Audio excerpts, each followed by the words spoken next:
Hello and welcome to this video. My name's Barry Beckham. I'm just about to have a new PC built for my photographic work, where the main programs I'll use will be Photoshop, PTE AV Studio, and other software, but mostly around image editing and presentation. Plus, of course, all the normal things like Microsoft Word, general use for the web and emails, and obviously much more. Over 25 years of digital photography, I've had a number of PCs built to my specification. Well, I say to my specification, but that's a bit misleading, because it does suggest I'm a computer technician who has a much greater knowledge that I clearly don't have. I broadly know what it is I want in my PC, but I don't have the interest to keep up to date with the specifications of motherboards, processors, and other technical stuff we need in a PC. So while I know what I want up to a point, I also need someone who can offer me technical advice, and whoever builds PCs will generally have that person available. So I've now reached a point where I think I need to completely replace my old PC. We're just coming up to the start of November 2020. My current PC has been with me for quite a number of years, and it's been upgraded a couple of times, so I've decided it's time for a complete replacement. Over the years, when I've done something like this before, I've often been asked by people what I choose in a PC and why. So in this video, I'm going to go through my choices and why I made them, but I'm going to do so from a practical point of view rather than a technical one, for the reasons I explained a few moments ago. I'm not really a technical person. Basically, I want a fast and efficient PC, one that's going to last a while until the march of technology makes it old and doddery, a little bit like me. Now this video is likely to be a little bit different from some of my other videos. It's going to be a little more talk and perhaps a little less visual. So let's start in no particular order. Previous experience has taught me that the C drive, where the operating system and the programs are installed, has to be a solid-state drive. I had one put into the PC I'm actually using to record this video a few years ago, and the difference it made was phenomenal. Solid-state drives are so fast, they're a must-to-have these days. Pretty soon I think we're going to see all drives in our PC will be solid state, but at the moment large ones which we need for storage of raw files are a little bit expensive compared to the standard SATA drives. So for me it's a solid state drive for the programs and the operating system, and SATA drives for the storage of my images, video and anything else. So my basic C drive will be a Samsung 500GB 970 EVO solid-state drive. I actually don't need a drive of that size because I know that the space I need when the drive is fully installed with everything I use, including the operating system, I only require 150GB.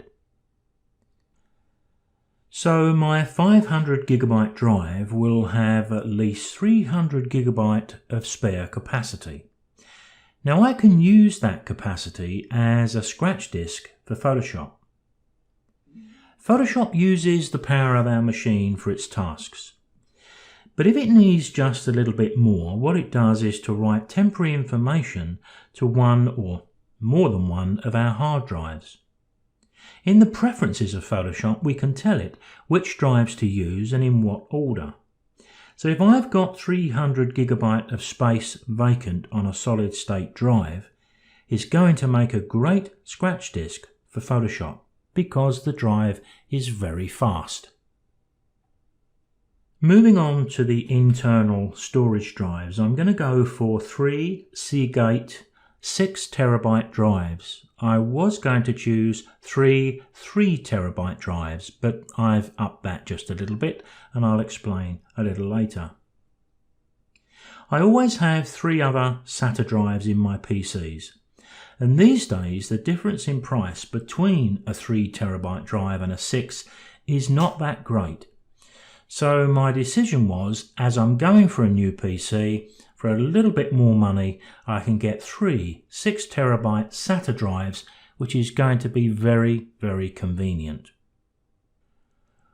One of those 3 drives is dedicated to just storing my raw images and any video clips that I record. It allows me to have all my content available on one drive and in one place. I find it very convenient, and it allows me to browse back to older images from time to time, which is something I like to do. Another of these 6TB SATA drives is where I store all my photos and video creation files. It allows me to store all my finished images going way back to the early days of digital, and all my work in progress. This is the drive that's going to be used most of all after my C drive. And the third drive provides a backup for all the above. Sometimes, if I've been working on a project that's taken some time, I don't want to risk losing it, although I never have, so that's when I would bring that third drive into play. And as I was having 6TB drives for the other 2, it just made sense to go with the same size for all 3. So now we can consider how much RAM we're going to put in this computer. I've chosen to go for 32GB of DDR4 RAM, and I needed just a little bit of help with that from the technical expert. My PCs have generally had 16GB of RAM in the past, but this time I've gone for 32.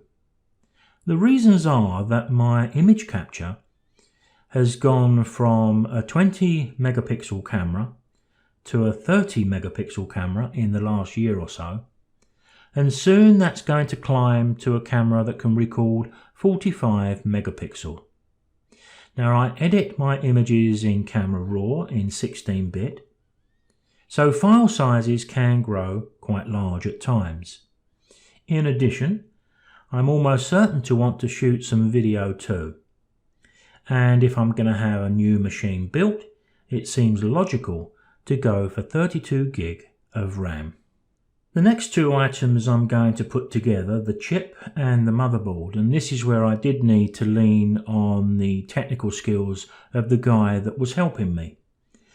For the motherboard, it's a Gigabyte X570, and the chip is an AMD Ryzen 7. The motherboard and chip selection is where I need to trust the supplier for good advice, but by the time we get to that point, that person has a good idea of what the PC is going to be used for, and he seemed to get the feel for what my experience was in the field of photography. Now I'm quite happy with onboard sound, it meets my needs, and internet, but of course I was interested to know how many USB slots there would be. And the answer came back that there's going to be many more than I can possibly need, but that is a nice position to be in. The case that I have the computer built within is not important to me. I don't really care if it was a cardboard box as long as the computer works. The power supply is a Silverstone 700 watt Strider, but because I do voice recordings from my PC, I made the technician aware that I wanted the PC to be as quiet as was reasonably possible.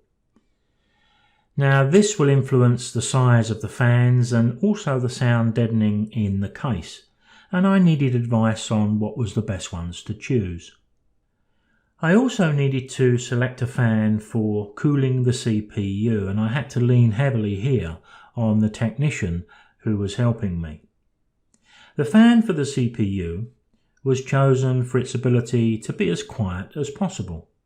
Now there's always going to be some background noise when you're recording next to a PC, but as long as you keep it reasonably low, noise reduction software is pretty good and it'll remove what's left. So the fan for the CPU needs to be slightly bigger, I think, so that it spins slightly slower, less sound. But it still does the cooling. One of the more important parts of the computer is the graphics card. Some people call them video cards. And I went for the Asus GeForce RTX 2060 Super Dual. The graphics card is important for me for image editing, perhaps video editing more in the future, certainly for my audio-visual work and also my video tutorials. The deciding factor for me is what I'm really prepared to pay for this card, because as you probably will see as soon as you start looking, they vary wildly from something which is quite reasonable, but you can almost go to the sky's the limit. So you've got to make a pitch at some point. When I was first putting the spec together with the help of the technician, I didn't choose 3 6TB drives, and I didn't choose this particular graphics card. But once the spec was more or less complete, I asked the technician their views on various upgrades to what I'd already selected. Some information that I could take home and give some thought to before I actually give the final go-ahead for the PC to be built, and of course I have to hand over my money. So with this particular build, I went home and gave some thought to the size of the SATA drives and the graphics card. Now, what made me choose 6TB SATAs and this particular graphics card? Well, it was a few things really. Convenience, having lots of storage space. With the graphics card, trying to increase the lifespan of the PC before I have to consider upgrades in the future, if any, but also cost, as I said. I already had a guesstimate of what the total cost of the PC would be, and to be honest, it came in just a little lower than I expected. At the time of recording this video, I don't yet have my new PC, but I am fortunate that I still have my old PC, which is up and running and working.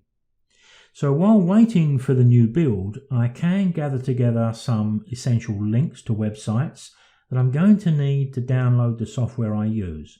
Things like Malwarebytes, Microsoft Office, Photoshop, Audacity, and more. I also took the opportunity to gather together all of the product keys that I would need when I come to reinstall all of the software that I require on my C drive. Things like PTE AV Studio and my screen capture software Camtasia, and many others. All this information was saved to a USB stick for convenience. Easy to just plug that into the new computer and everything is there waiting for me. It just makes setting up a new PC a little bit quicker and easier. Most of the software that we use these days comes as a download. So the product keys that come with much of the software that I use, when it comes on an email, I transfer that to a Word document and I store them away safely. So where possible, I retrieve those documents so I can copy and paste the serial numbers into the required fields for various software. It overcomes the possibility of mixing up I's with 1's and O's with 0's, which I have done at my frustrating cost in the past. At the present time, I am still waiting for the PC to be ready for collection. And this is the list of software, web addresses for the software I need to download, product keys and information that I've gathered together so far. We never think we have a great deal of software on our computer until we see it in a list. Now, hopefully gathering together this information is going to make the setting up of my new computer as painless as possible, but there's always going to be the odd tripwire somewhere. There always is. Now, I do appreciate that this has been a rather specific subject for a video, and it probably has a limited audience appeal. But if it's helped just one or two, then that's okay. If you're watching on YouTube, please consider subscribing to my channel.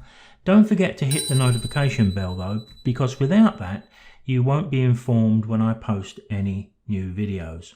Please consider giving me a thumbs up too, and I will see you next time, hopefully with the new PC in place, and maybe I can report back to see if my aspirations have come to fruition.